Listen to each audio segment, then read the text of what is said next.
আইন শৃঙ্খলা বাহিনী আসলে তেমন ওইভাবে কাজ করতে পারতেছে না। বর্তমানে দেশের আইন শৃঙ্খলা বাহিনী মোটেও স্বাভাবিক নয় এবং স্থিতিশীল নয়। তারা কিছু করার অধিকার নাই, কিছু করতে পারে না। সেই জায়গা থেকে বর্তমান সরকারের কাছে সংস্কার চাওয়াটা আমার কাছে বোকামি বলে মনে হয়। আওয়ামী বাকশাল এবং আওয়ামী ফেসিবাদী সরকার শেখ হাসিনা দীর্ঘ 16 বছর ধরে যে সেটআপমেন্ট তৈরি হয়েছিল, এই সেটআপমেন্টের তো আমরা সংস্কার করা হয়। পুলিশের কি সংস্কার করা হয়েছে? সেনাবাহিনীর কি সংস্কার করা হয়েছে?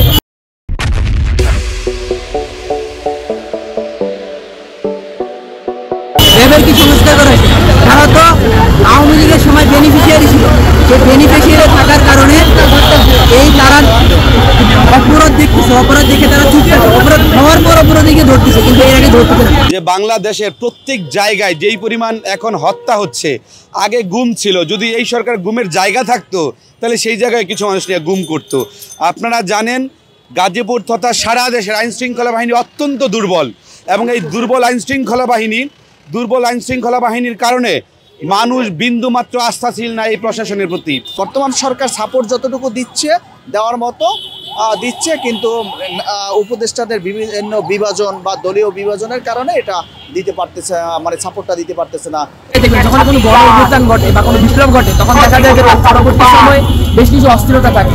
হ্যাঁ, যখন প্রথম জুলাই আগস্ট আন্দোলন সমাপ্ত হয়েছিল, তখন যে যতটুকু খারাপ অবস্থা ছিল, আলহামদুলিল্লাহ আমাদের সরকারের প্রচেষ্টার মাধ্যমে, অন্তর্বর্তীকালীন সরকার এবং আর্মির পক্ষ, বিভিন্ন রাজনৈতিক দল সকলের সমন্বয়ের মাধ্যমে আলহামদুলিল্লাহ আমরা তা অনেকটা কমিয়ে আনতে পেরেছি। আলহামদুলিল্লাহ বর্তমানে পরিস্থিতি অপেক্ষাকৃত বেটার হয়েছে। প্রত্যেকটা এলাকায় আমরা তোমাকে চেয়ারম্যান থাকতো, এমপি থাকতো, মন্ত্রী থাকতো, এখন কেউ নাই। এই জন্য কেউ কোনো ধরনের আইন মানে না, আইন মানার কেন নাই। আমাদের আইন শৃঙ্খলা বাহিনীর যে অবনতি সেটি আমরা পরিলক্ষণ করছি। মিটফোর্ডের ঘটনা কিন্তু আমরা 2 দিন পরে জানতে পারছি। দেন আমরা আরো জায়গায় জানতে পারছি যে চাঁদাবাজের কারণে বা বিভিন্ন কারণে মানুষ হতে হচ্ছে। পুলিশ কিন্তু একেবারে নিঃশব্দ করে কাজ করতেছে না। এটা কারণ কি?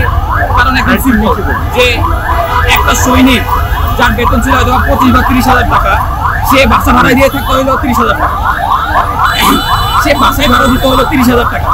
তো এটা কিভাবে সম্ভব? ওভাবে তো সম্ভব যে আপনাকে তারা সেই ঘুষের টাকা দিচ্ছে, এখন তো সেই ঘুষের টাকাটা নাই। সো পুলিশকে আইন শৃঙ্খলা রক্ষা করতে যাবে সে সকল পুলিশ বাইরে যাইতেছে যারা আসলে এই ফ্যাসিস্ট রেজিমের পতন চাইছিল। সো তারাই এখন যে কাজগুলো করতেছে, তো তাদের নিজেদের যে ম্যানপাওয়ার, সেই ম্যানপাওয়ারও আসলে কমে গেছে। সো এটা তাদের জন্য আসলে তাদেরও আর বলা কিছু নাই।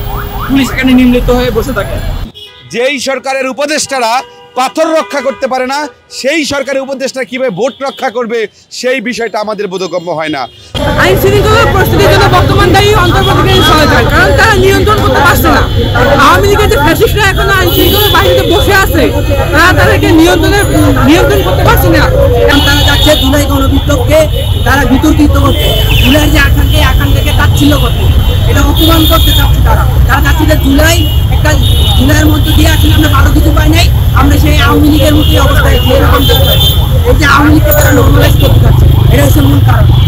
আমরা আশা রাখি এবং সরকারের নিকট শক্ত আহ্বান জানাই যে তারা যেন আরো শক্তিশালীভাবে প্রচেষ্টা চালিয়ে এই সকল অশুভ শক্তি এবং অশুভ চক্রকে দমন করতে লাগাতে পারে। এবং আমরা আশা করি যে ছাত্র জনতা এবং আমরা ততদিন পর্যন্ত প্রতিবাদ চালিয়ে যাবো যতদিন না বাংলাদেশ প্রকৃতার্থে জুলাই আগস্টের উপরে গড়ে